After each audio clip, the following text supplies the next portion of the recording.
eyo ko non haalirta ko seriyankeɓe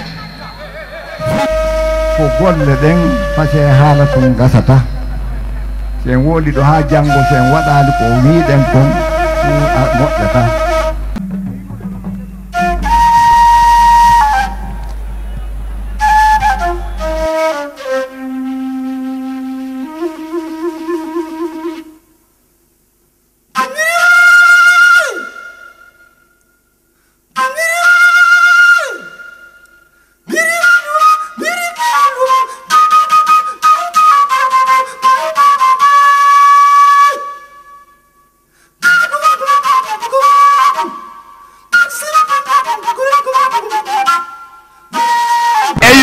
ko non haalirta ko seriyankeɓe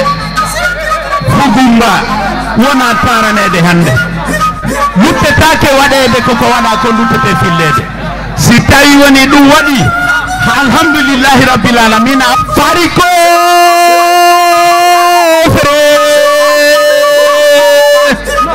frère yaddetake fari gara moy Sarigala, Maya Mawaza,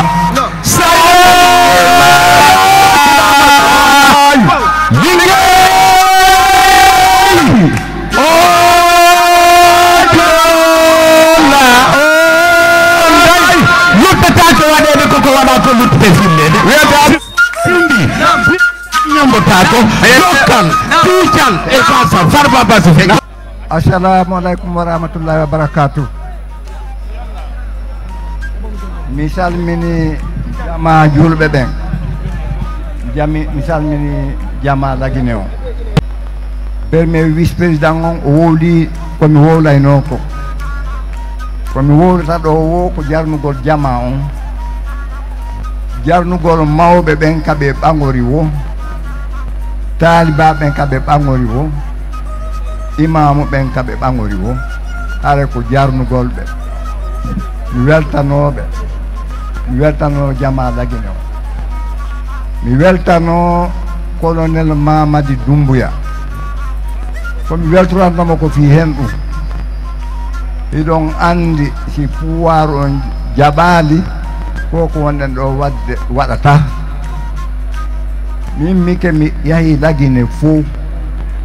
ko ɓa pouvoir on no jaɓi ko ɓa colonel Mamadi Doumbouya no jaɓi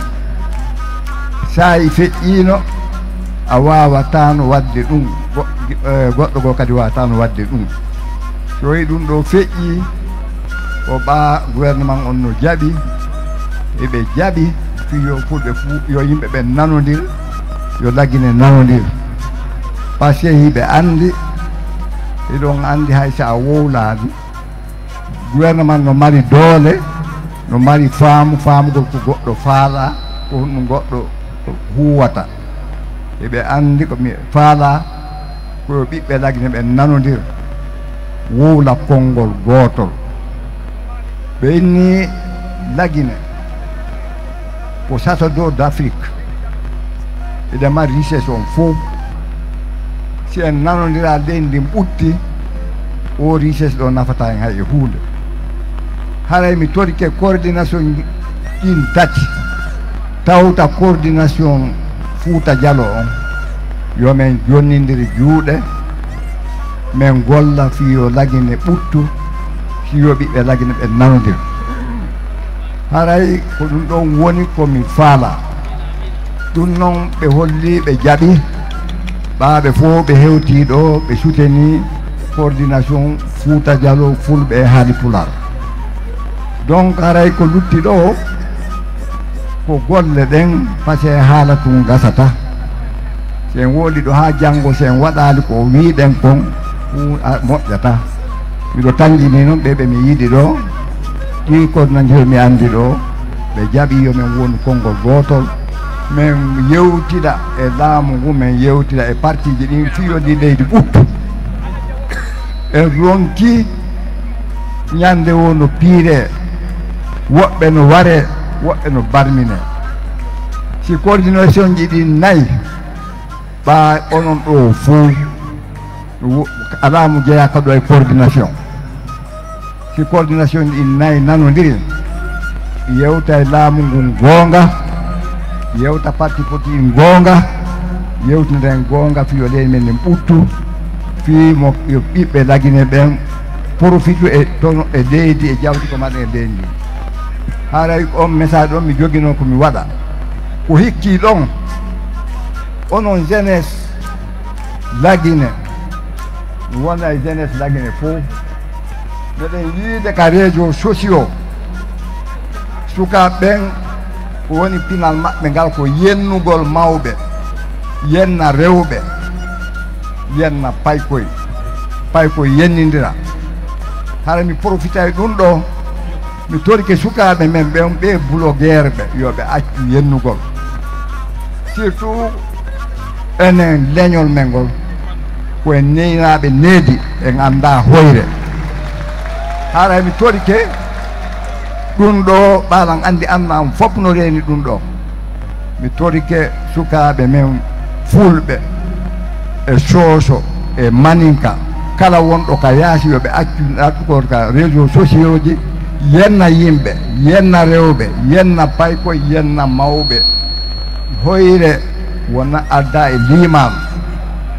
tawi ko woɓɓe no gollide ɗum fi heɓu kaalti mi tori keɓe yoɓe ɗaɓɓu laawo goo kaɓe heeɓira kaalti yennu gongol nafata yennu gongol nafata haray ɗo yo tori komi toro colonel Mamadi Doumbouya mi torta ko ɗo yo wallam heɓa marché dey kono buloguejo goto no ga ɓe innamo Guiɗo Fulɓe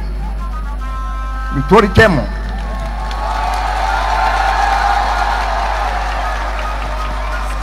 yo ƴettu kum paykum o jonnitalam min o jonnita kum coordination o aray ko permet toragol am mom non mi tori kemo gonga paykum kum waɗi ko waɗatake kono si goɗɗo woni baaba ɓiɓɓe wooday ko yaafi hara min tori ko waɗi ko on yo o yaafanom ko ɗum si mbiɗo waajade onon sukaɓen ɗo min Alseny mo yiɗon ɗo woodi sukaɓe bu yennuɓe lan na hunde no kono yennugol ɗaɓɓa finkaari jogo inna komi pere piirugol wona laawol ngol non onon sukaɓe axe de hamdallahi a kabele mi torike on wone ɓaawo an ko ɗaɓɓoton kon en yiida e laamu ngun en heɓay ɗendin ɓutta donc mi haray ɗum ɗo mi toro on noon miɗo andi buymono ɗo hande miɗo andi buymonno ɗo hande o message mo mi woni on jonnude ɗo mo kala si hooti yo yeytoɗimo mum on wone ɓaawo coordination on iɗon andi sukaɓe buyno ɗo yimɓe ɓe wowlay woɓɓe goo wowla inna wonde mo ari ka axe ɗo tawina a pullo ɓe jewte ɓe jatte ɓe tan suka pullo wona gonga so memmi ke ɗo ngala haccude hay e goto min Alseny Bari mi ari ɗo ñande goo après woni ɓe lancalan otowal ngal